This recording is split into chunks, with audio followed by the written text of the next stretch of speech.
Wednesday, December 21st, 2016, Monaco 64, home of alternative economics and contrarian views. I like to talk actually about economics. I always state in the beginning of my videos that this is the home of alternative economics.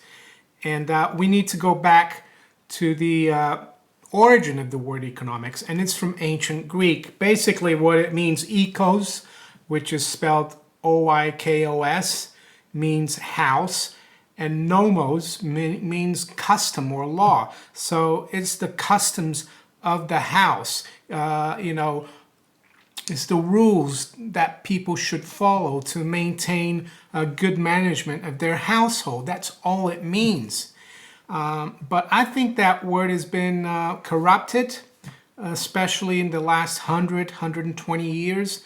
And it's been corrupted by, the same people that are in charge of the central banks, in my opinion.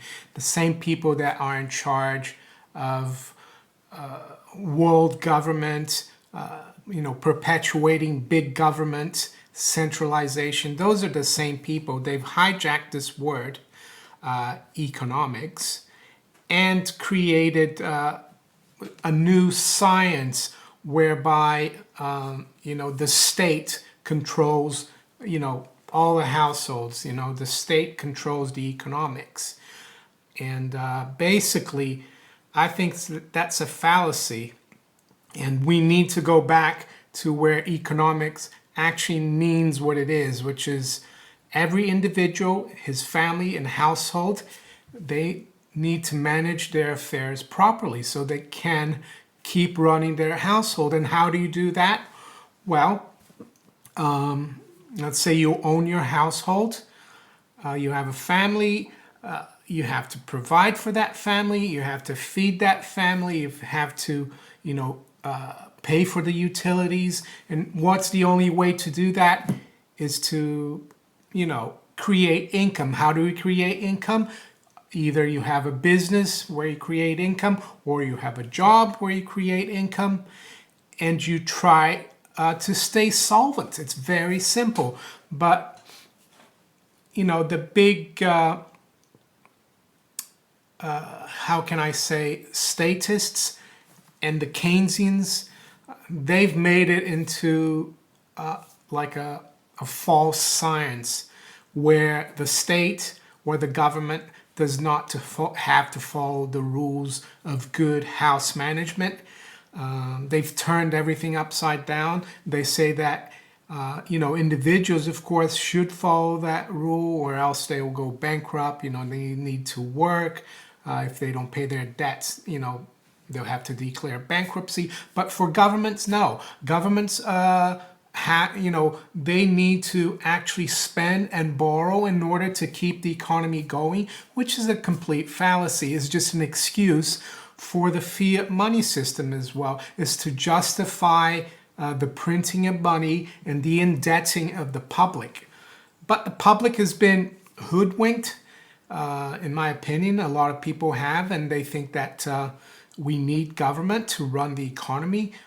And that's totally a total fallacy, because when government is small, or if there isn't even any government, why can't households run themselves? Why do they need a government that's actually not following the rules of a good household?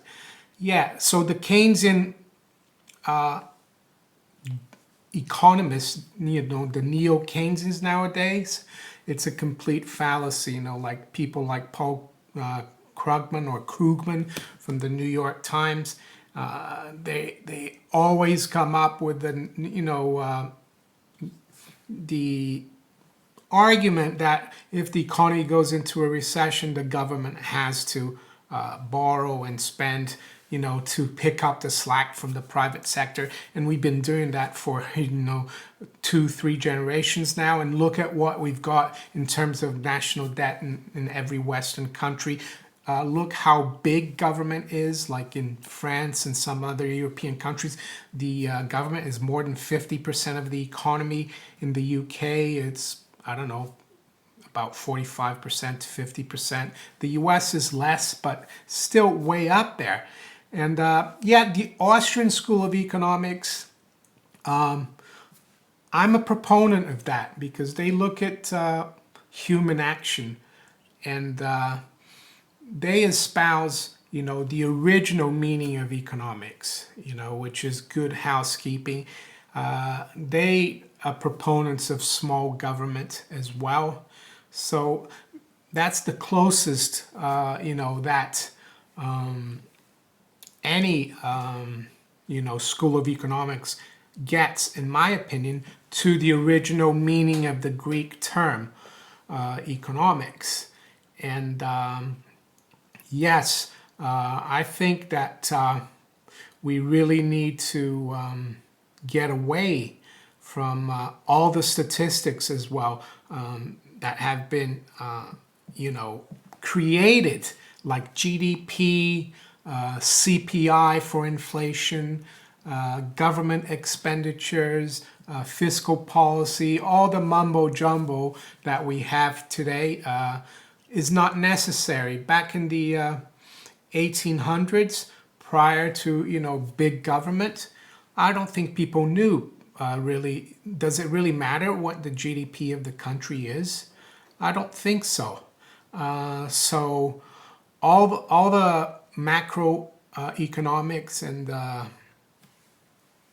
that's been developed, all the people having PhD or bachelor's degree in economics, I think it's all a big waste of time, and it's a justification to have the the debt system that we've got now, the fiat money system, where the financial elite with the government conspire to keep this system of ever-increasing debt going, and they use these terms of GDP, income, taxes, fiscal policy, trade deficits, budget deficits. It's all, in my opinion, a big waste of time. We need to get to a world, or go back. I'm not saying we need to go back technologically, of course, but we need to go back to thinking more in terms of the individual and the household. And we need to be also exposing the fallacy that governments should not have to follow the rules of austerity, the rules of paying off their debt, and government shouldn't be spending when they don't have the money to spend. And when they do have the money, they should be paying down debt, just like individuals do. So yeah, I just wanted to basically say alternative economics for me doesn't even mean Austrian school, even though I am a proponent of it. To me, it means minimal or no government, and each household, each enterprise, each individual following good rules of housekeeping. And it's all about common sense. All about common sense. You don't spend money that you haven't got. You borrow only if you've got the income to cover the interest and the principal.